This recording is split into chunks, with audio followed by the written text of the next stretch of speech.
estamos aquí por casualidad, no estamos aquí por nuestra propia cuenta, sino que estamos aquí porque Dios tuvo misericordia de nosotros y nos trajo hasta aquí, hasta su presencia. Amén. Hoy es una prédica más hacia comprender lo que es el pecado y cómo se generó, qué es lo que el pecado trajo a la humanidad desde el principio de la creación. Es una prédica, elegí una prédica sencilla porque los niños, adolescentes ahora, se van a quedar sin maestro. Yo soy normalmente el maestro que está con ellos, entonces ahorita por primera vez en su vida van a estar solitos, sin maestro, entonces voy a tratar de ser un poco más específico y más, no me voy a extender mucho, nada más voy a tratar de darles el punto específico y sencillo para un niño que está por primera vez en la prédica por sí mismo. Y también, la iglesia es pequeña. Para los que no nos conocen, los que nos ven por medio de las redes sociales, la iglesia es pequeña, está formada de 3 o 4 familias, entonces 2 pequeñitos son tan importantes como el resto de la iglesia. Amén. Entonces, para los pequeños, el título de la prédica es el pecado de Adán. Que vayan tomando nota, ellos siempre toman nota, entonces vamos a comenzar con el primer versículo. Todo aquel que comete pecado, infringe también la ley, pues el pecado es infracción de la ley.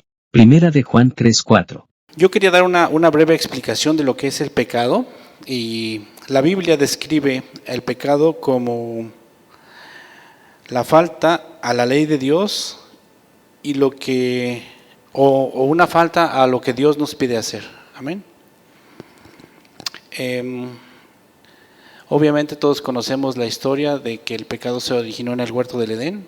Fue Adán quien pecó por primera vez, entonces me gustaría hablar un poquito de lo que es la creación también. En el momento que Dios hizo la creación, Dios crea un huerto perfecto, donde coloca a Adán y le coloca también dos opciones muy importantes para sus elecciones del diario vivir, ¿no? Esto está en Génesis 2, 8 y 9.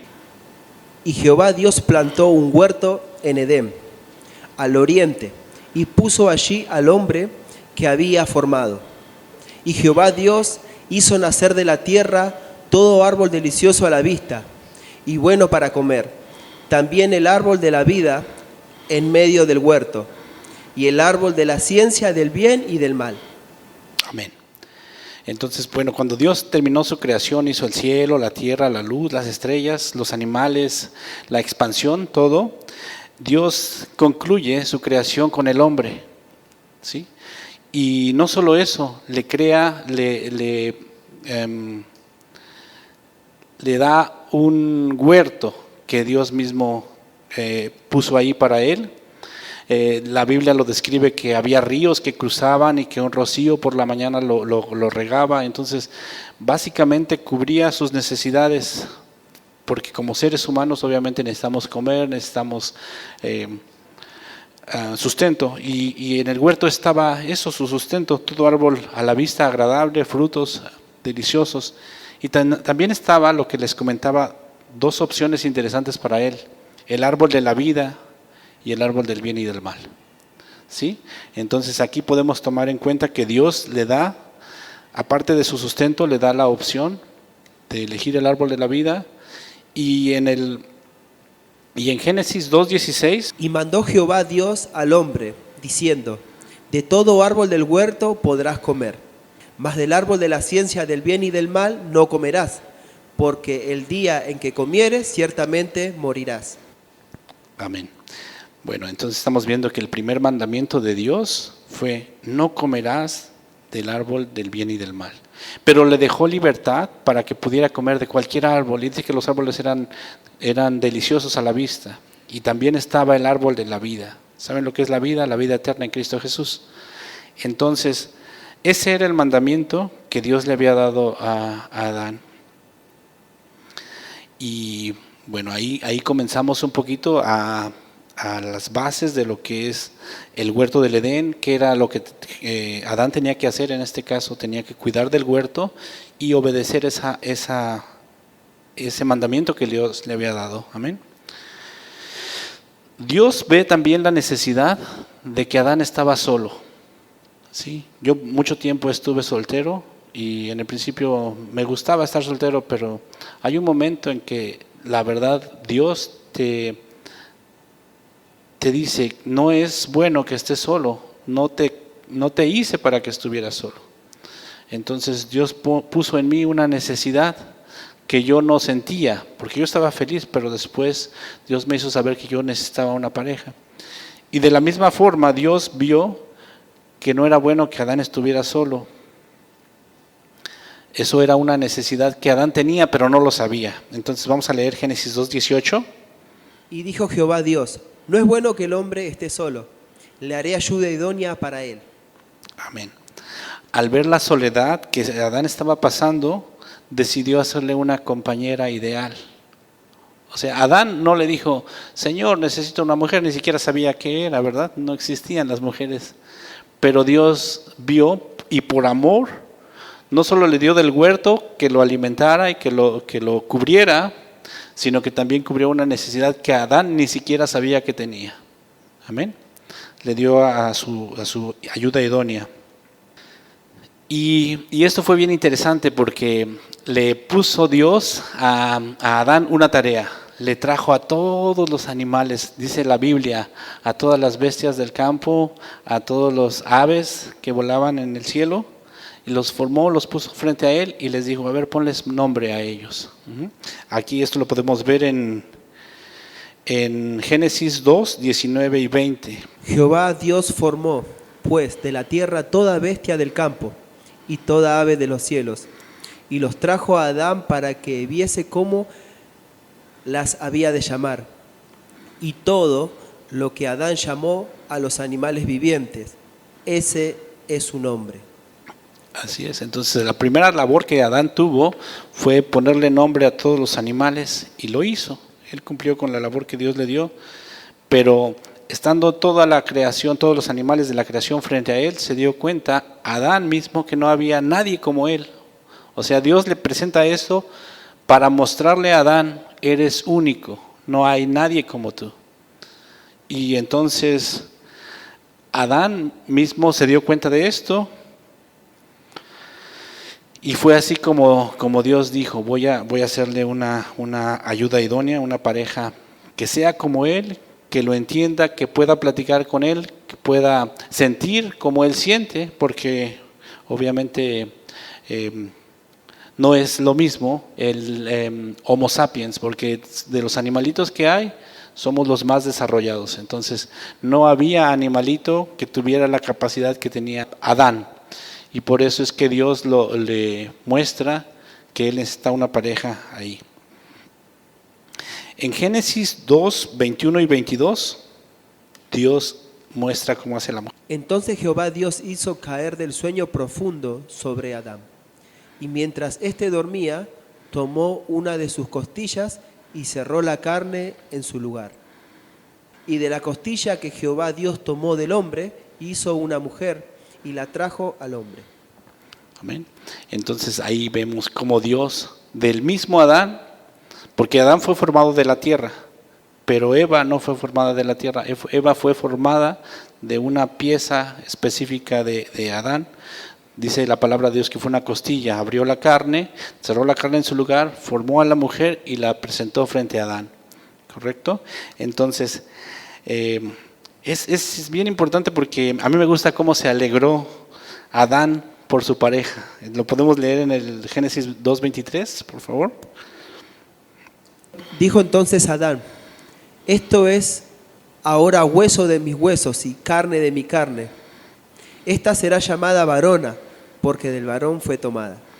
Amén. Cuando Dios la puso frente a él estaba feliz porque entonces ya podía saber carne de mi carne o hueso de mis huesos y sabía que de él mismo había sido tomada. Entonces obviamente él la ve, la reconoce y la ama, se pone feliz. Me imagino yo, si a veces a mis hijos cuando les compro un pequeño juguete, que bueno, no me alcanza, tenemos que ir a McDonald's a comprar la cajita feliz, es comida y un juguetito, entonces es ahí donde se ponen mis hijos muy felices y digo, con poquito son felices. Y ya me imagino a Adán con su pareja, súper feliz, súper contento porque estaba maravillado, asombrado. Amén. Pero algo muy triste pasó desafortunadamente. La serpiente engaña a la mujer, esto lo podemos ver en Génesis 3, 4 y 5. Entonces la serpiente dijo a la mujer: no moriréis, sino que sabe Dios que el día que comáis de él serán abiertos vuestros ojos y seréis como Dios, sabiendo el bien y el mal. Amén. Qué triste que la serpiente engaña a la mujer. Primero que nada le dice: no morirás.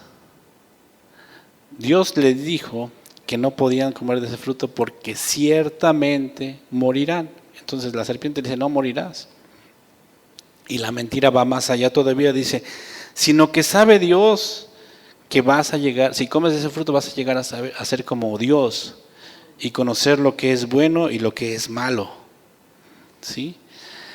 En ese momento es algo bien curioso porque hablábamos de necesidades que no sabía que tenía Adán, ¿verdad? O sea, Adán no sabía que necesitaba una mujer y Dios lo hizo. El diablo también le hizo creer a la mujer que tenía necesidad de algo, que tenía necesidad de ser como Dios. Entonces vamos a leer Génesis 3, 6. Y vio la mujer que el árbol era bueno para comer y que era agradable a los ojos y árbol codiciable para alcanzar la sabiduría. Y tomó de su fruto y comió, y dio también a su marido, el cual comió así como ella. Qué curioso dice la Biblia. Lo deseó entonces, porque el árbol estaba ahí siempre y no lo deseaba. Hasta que la serpiente la engañó, entonces lo hizo codiciable para los ojos de Eva, quien comió por emoción, porque por creer a la serpiente que realmente lo necesitaba, lo hizo, comió de él fruto. Y también le dio a Adán, y los dos comieron de la misma forma. O sea, es decir, los dos sintieron esa necesidad de ser como dioses, de querer saber algo que no necesitaban saber. Como les comentaba yo en los primeros capítulos, él tenía dos opciones: comer el árbol de la vida y no comer del árbol del bien y del mal. Decidió hacer lo que no debía hacer. Entonces es algo bien triste, porque así como yo les hablaba, Dios amó a su creación, al hombre, a Adán, y le daba todo lo que necesitaba, y necesidades que incluso no sabía que tenía, las cubría. Pero también cuando un padre te ama y tú haces lo incorrecto, tiene que darte un poco de disciplina, ¿correcto? Entonces, Dios de la misma forma, las consecuencias de la desobediencia de Abraham hizo que Dios le pusiera un poco de disciplina. Esto lo podemos ver en Génesis 3:12. Y el hombre respondió: la mujer que me diste por compañera me dio del árbol, y yo comí. Adán dice: la mujer que me diste por compañera me dio. Y en Génesis 3:13 dice: entonces Jehová Dios dijo a la mujer: ¿qué es lo que has hecho? Y dijo la mujer: la serpiente me engañó y comí. Exactamente. La mujer dice entonces, Adán dice: la mujer me dio y yo comí. Y la mujer dice: la serpiente me engañó y yo comí. Y eso es cierto, porque la Biblia lo describe, fue así, ¿verdad? Pero no importa la situación que nos haya llevado a desobedecer a Dios, la desobediencia ya estaba hecha. Y Dios, por amor, busca la forma de disciplinarnos para que nosotros podamos enderezar nuestro camino, ¿correcto? Entonces, en Génesis 3:24, echó pues fuera al hombre y puso al oriente del huerto de Edén querubines y una espada encendida que se revolvía por todos lados para guardar el camino del árbol de la vida. amén, dice la palabra de Dios que sacó al hombre del huerto del Edén. Y no solo eso, básicamente le prohibió la entrada de regreso. No como prohibición, no una prohibición como verbal, sino físicamente, porque había espadas, querubines que estaban protegiendo y resguardando ahora al árbol de la vida. ¿Sí? O sea, lo que antes era para él, ahora no es para él. Si les comentaba, si yo le compré a mi hijo un pequeño juguetito y él está feliz con ese, pero mi hijo no hace lo correcto, se enoja porque no quiere comer, porque quiere jugar con el juguete. Yo le digo, entonces esto que era para ti, ya no es para ti, porque no es correcto tu actitud, lo que tú estás haciendo no es correcto. De la misma manera Dios hizo con Adán, le prohibió la entrada de regreso y básicamente que lo dejó a su suerte, fuera del Edén. Porque la palabra dice también, bueno, no quiero entrar en mucho detalle en lo que les comentaba, que maldijo la tierra a causa del pecado. Y decía, bueno, los castigos hacia la mujer, hacia el hombre, pero bueno, todos conocemos esta historia, entonces yo voy a tratar de enfocarme nada más en lo que va hacia adelante.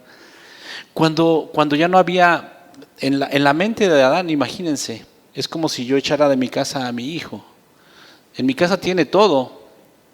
En mi casa hay protección y si de momento le digo ya no vives aquí más, podrá tener 8, 10, 11 años o 12 o 15, pero él va a sentir ese cambio, le va a costar, le va a pesar, se va a sentir sin esperanza como me imagino que se sintió también Adán,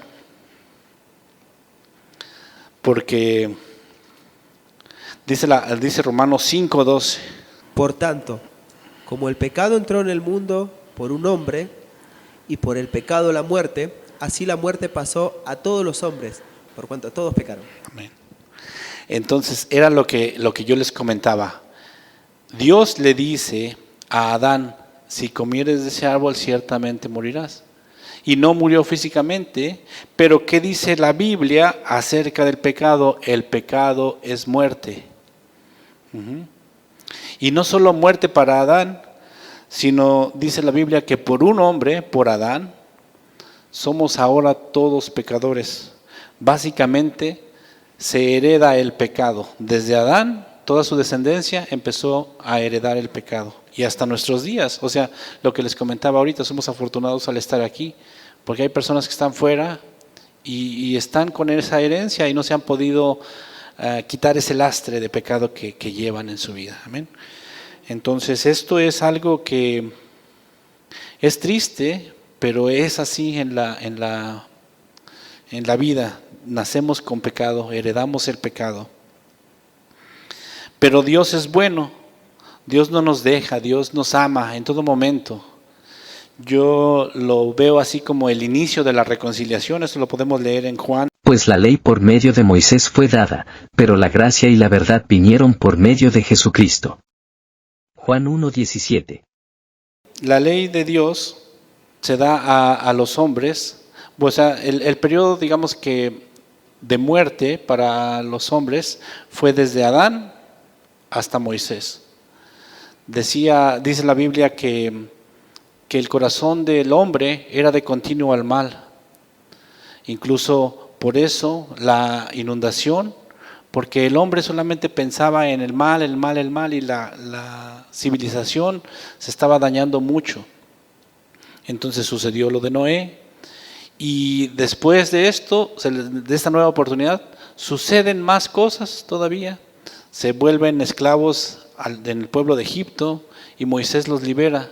Pero aquí es donde inicia ya, como yo lo veo, como que es un inicio de reconciliación. De Moisés en adelante ya inicia como un periodo en que Dios les hace recurrir a ellos. Porque siendo esclavos, cuando nos va bien, cuando gozamos, cuando disfrutamos, no nos acordamos de Dios.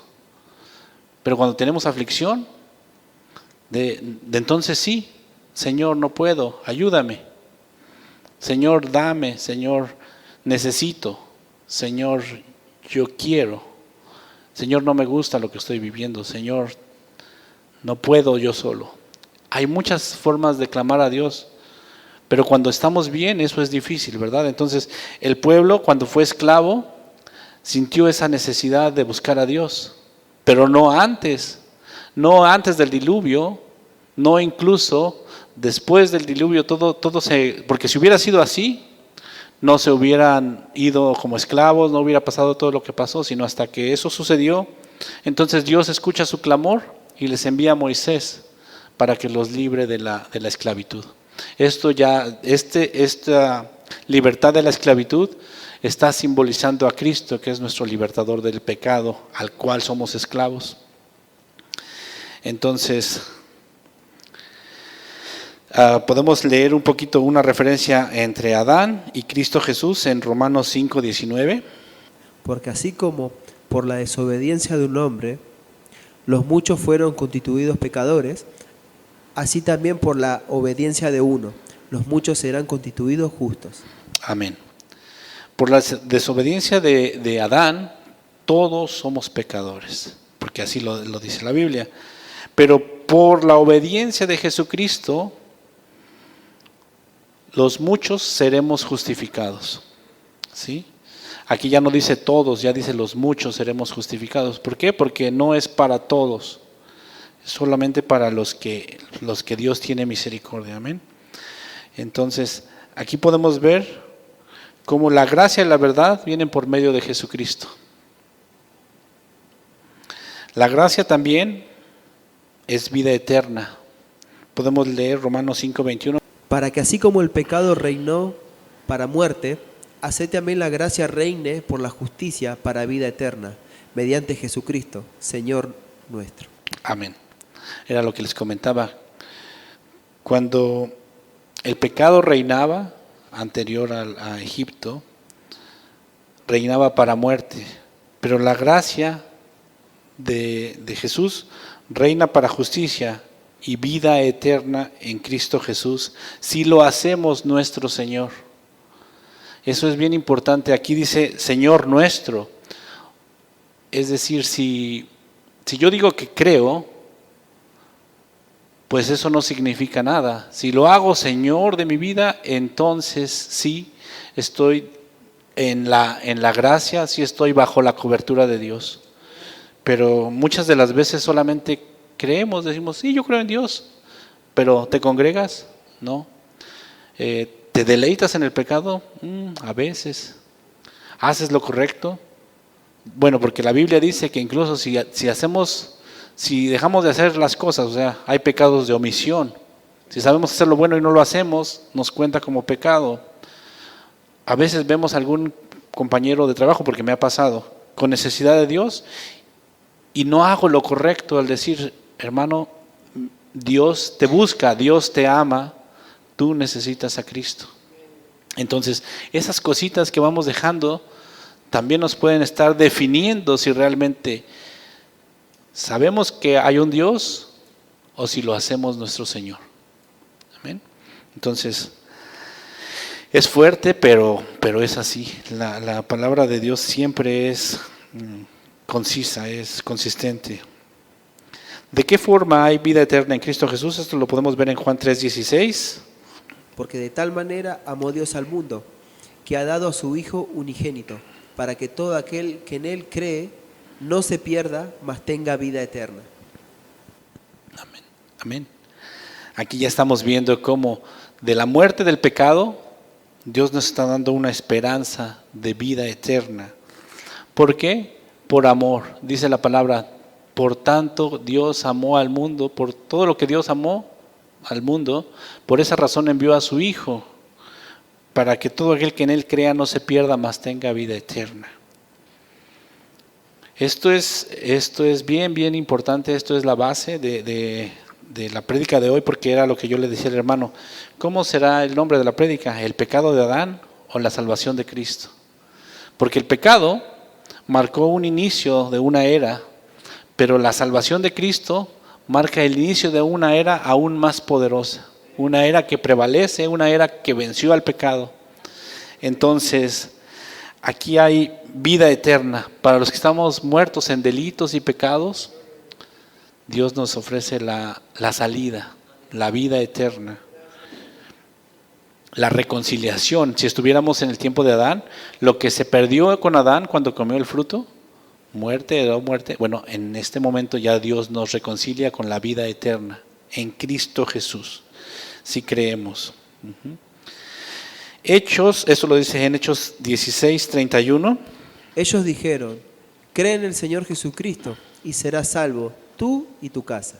Amén. Aquí ya los discípulos de Jesús cuando predican las buenas nuevas de salvación, le dicen, creer en Cristo Jesús para que seas salvo tú y toda tu familia.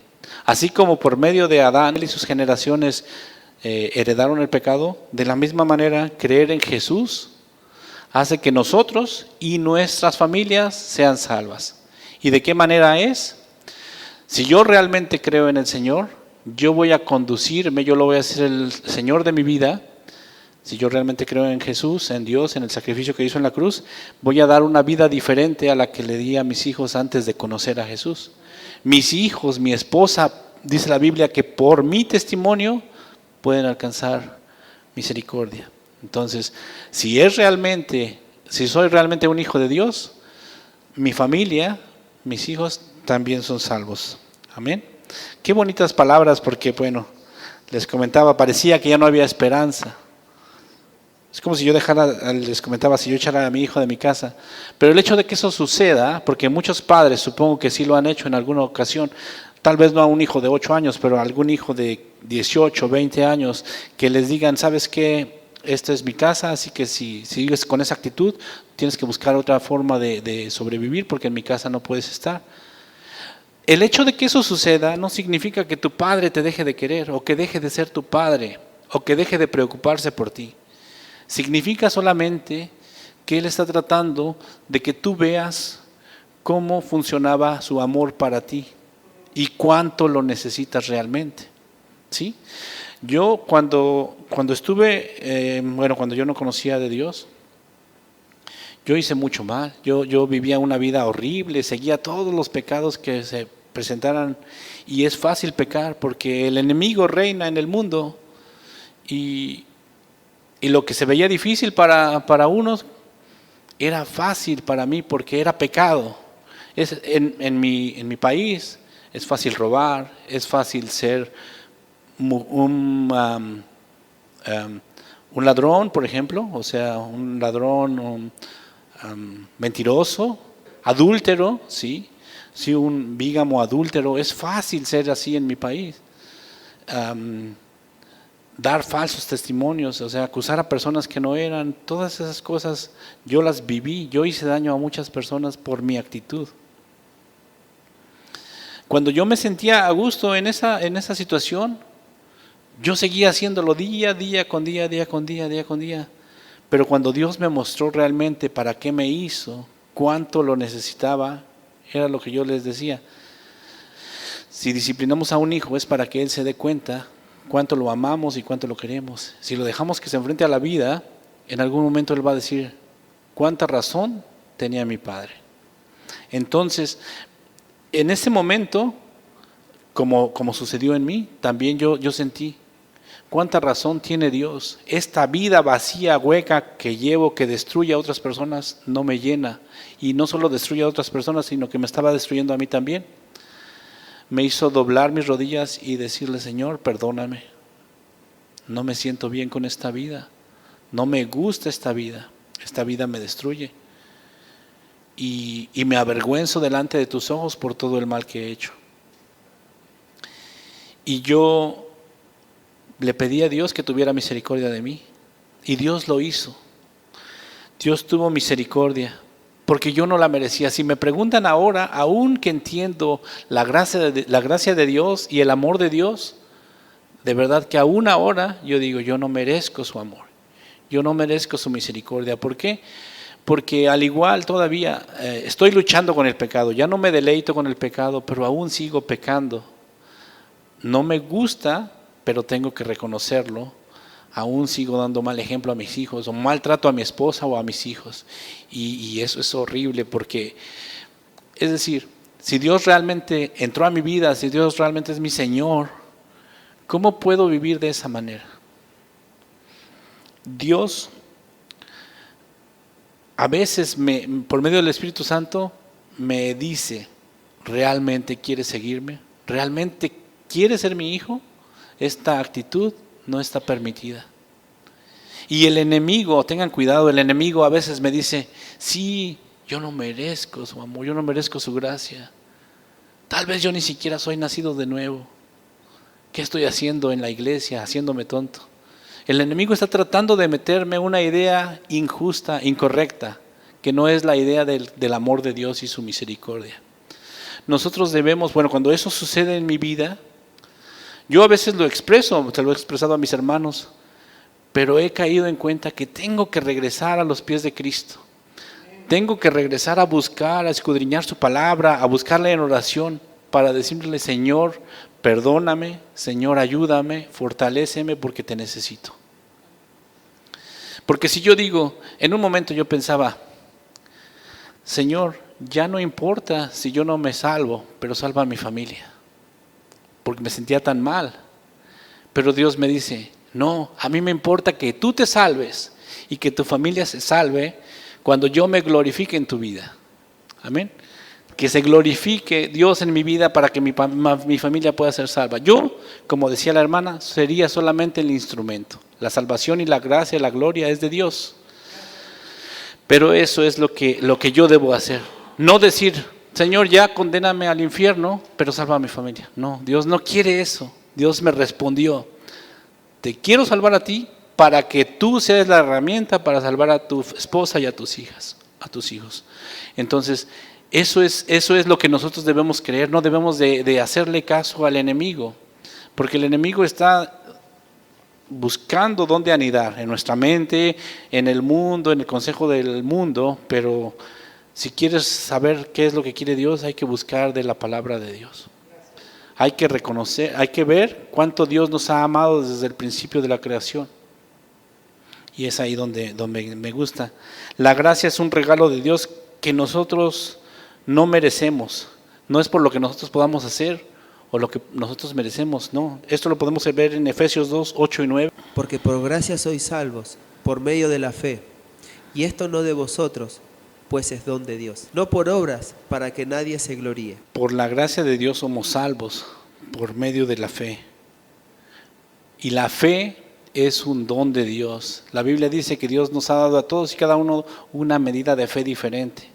No es lo que no es que yo diga, es que yo creo en Dios. No, es que Dios puso esa medida de fe en mí. Es un regalo que yo no merecía, me lo dio.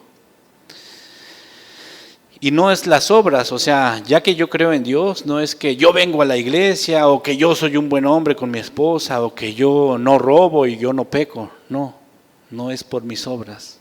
No me puedo llevar el crédito de nada de eso, porque todo eso es un don de Dios.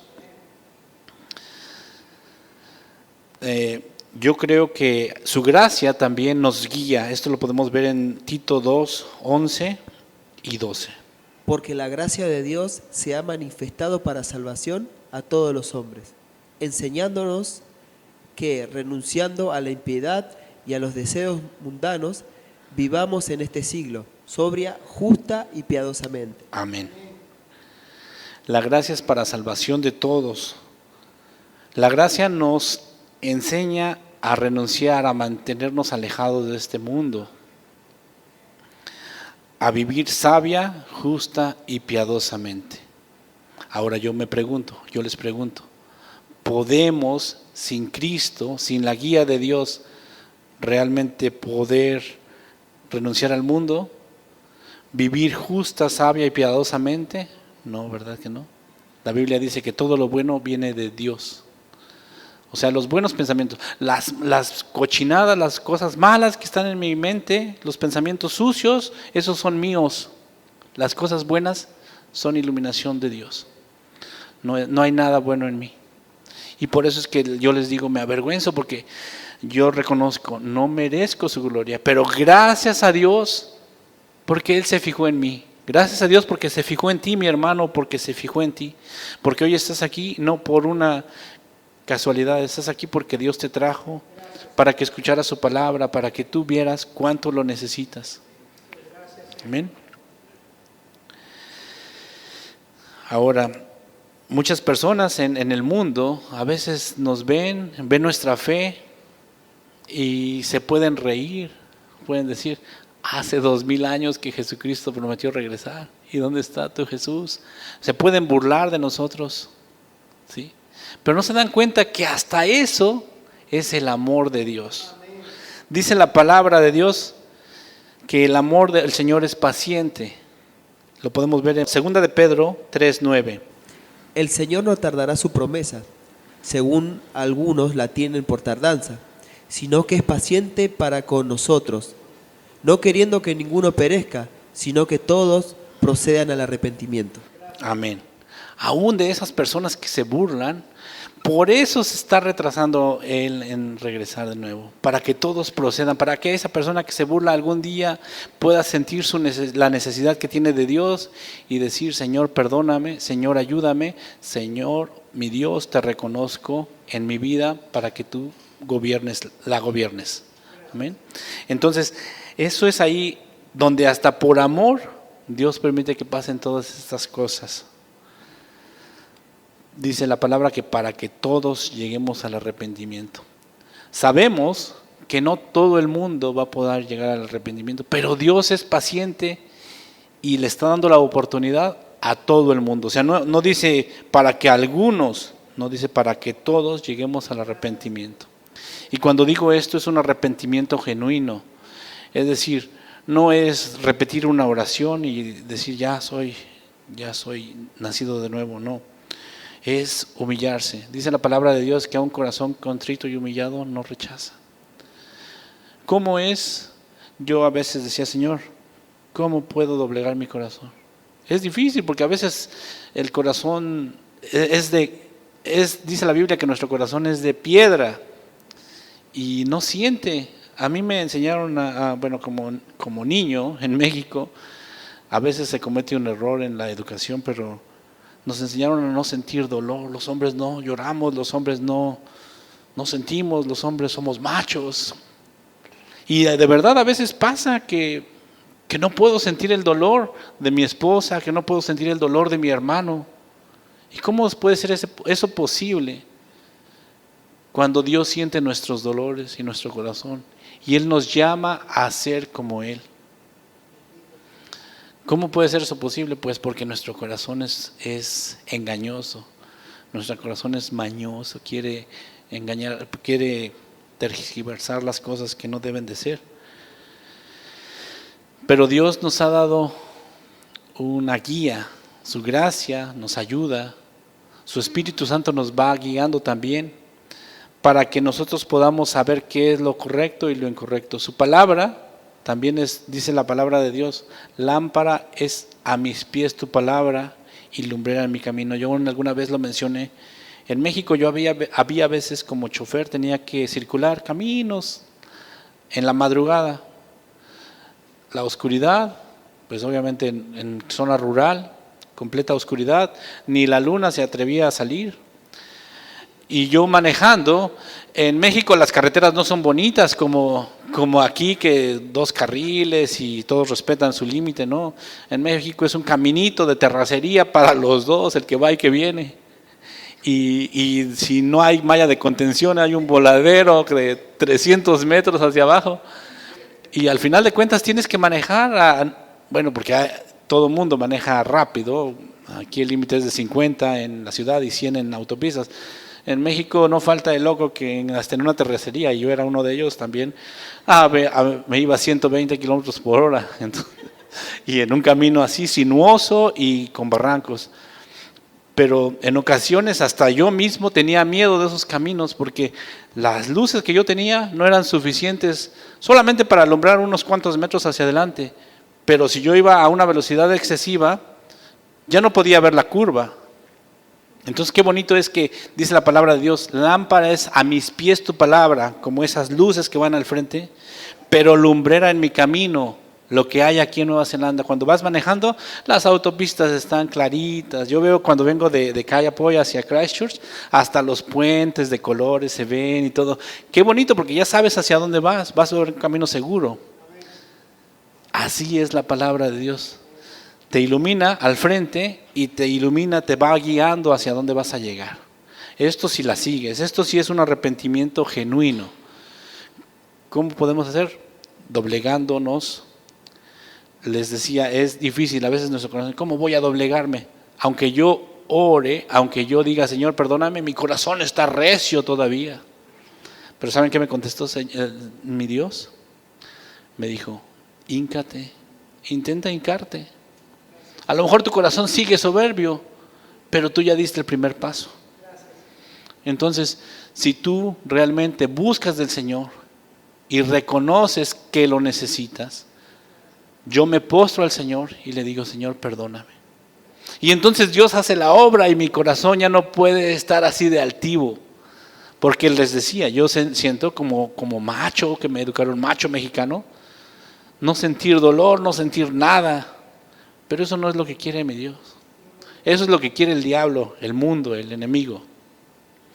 Lo que quiere Dios es que todos tengamos un corazón de carne. Amén. Entonces, mis hermanos, en el día de hoy, esto es la prédica del día de hoy, pero vamos a ponerlo como conclusión. Les comentaba, el pecado fue una era oscura, pero la salvación de Dios es una era nueva, un reinado diferente, es un reino de justicia, es un reino de victoria. Pero hay algo bien importante. Cuando Jesús regrese, ese reino se va a terminar. O sea, este reinado de gracia, este periodo de gracia, tiene un fin. ¿De qué manera? Si yo muero ahorita, ese es mi fin del periodo de gracia. Si mi vecino que no conoce a Dios y nunca lo recibió porque se negó, y muere, ese fue su periodo de gracia. Ya después de la muerte ya no puede aceptar. ¿Cuándo también puede suceder esto? A la llegada de Jesucristo, que Él regresa y dice, todo el mundo se inclinará, pero ya no va a ser por amor, ya va a ser porque van a ver su poderío, ya no viene como cordero, ya viene como león, como rey. Entonces, ahí se acabó el periodo de gracia. Ya la persona que decidió ser recia y no creer, al momento que lo vea ya no va a poder, ya no le va a contar, decir te creo y tú eres mío, ya no le va a contar.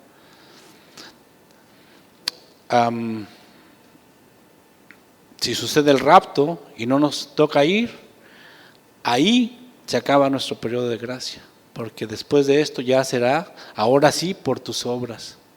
Pero por eso les decía, qué bonito es ahorita que estamos en este periodo buscarlo genuinamente. Y no los asusto con el fin del mundo ni nada, porque el fin del mundo incluso puede ser para nosotros el fin de nuestras vidas nada más. Con eso, si yo decidí ser un necio y no aceptar, y yo mañana me muero, ahí llegó mi periodo, ahí llegó mi oportunidad para ponerme a cuentas con el Señor. Entonces, hermanos, yo les pido que tomen unos minutitos y abramos nuestro corazón al Señor, reconozcamos cuánto le necesitamos, pidamos humildemente que nos perdone, que nos ayude, que nos guíe, porque necesitamos realmente su ayuda. Todos necesitamos su ayuda. Hay unos que la necesitamos más que otros, pero al final de cuentas todos necesitamos de la ayuda de Dios. Entonces, vamos a cerrar con una oración. Amado Dios y Padre Todopoderoso, por favor, ten misericordia de mí, Señor. Ten misericordia de mis hermanos. Estos hermanos que te han escuchado hoy, Señor, que necesitamos de ti, que necesitamos tu favor, tu gracia. Necesitamos tu fortaleza, Señor. Necesitamos tu guía. Necesitamos que nos des, Señor, que abras nuestros ojos, que nos des diligencia, Señor, para seguirte como tú quieres que te sigamos, Señor, genuinamente, que te adoremos en espíritu y en verdad. Que no sea solamente lo que yo creo que necesito, sino que realmente toques nuestros corazones y nos muestres, Señor, lo sucio que está ahí, que no debería de estar. Que nos muestres, Señor, cuánto nos estamos deteriorando si no te buscamos apropiadamente. Cuánto podemos destruir a nuestro paso si no doblegamos nuestro corazón, si no doblamos nuestras rodillas a ti y te decimos, Señor, ayúdame, te necesito. Señor, gobierna nuestras vidas, porque eso es lo que necesitamos, Señor, que tú tengas el control. Así como mi hijo que no puede, Señor, llevar su propia vida, yo tampoco, Señor, puedo llevar mi propia vida. Necesito que tú seas, Señor, quien tome el control, que me ayude, Señor, a dejar el control en tus manos, Padre, para que no peque más, para que no me regocije en el pecado, para que me haga sentir el dolor de mi hermano, de mi hermana, para que me ayude, Señor, a actuar con sabiduría, que no abra mi boca por banalidad, que me ayudes a abrir mi boca, Señor, con sabiduría, Señor, que pueda hacer algo, Señor, que pueda instruir a mis hermanos, a mis vecinos, a mis compañeros de trabajo. Ayúdame, Padre, porque realmente te necesito, Señor. Te necesito ahora, te voy a necesitar mañana, Señor, porque la lucha con el viejo hombre es cada día, Señor. No termina ahorita que termino la oración, Señor, se queda, Padre, pero yo sé que tú eres bueno y que por tu amor tú nos proporcionas la salida, Señor. Por gracia, Señor, nos elegiste, nos diste una medida de fe. Te pido, Señor, que seas tú aumentando nuestra fe. Si han de venir pruebas, Señor, fortalécenos, Señor, porque nuestra fe se fortalecerá también después de la prueba. Padre, ayúdanos a ser sabios con nuestras familias, con nuestros hijos, Padre. Nosotros somos responsables, los estamos formando, Señor. Y no quiero, Señor, que el día de mañana, Señor, sea mi culpa que mi hijo no se pudo salvar por el ejemplo que le di.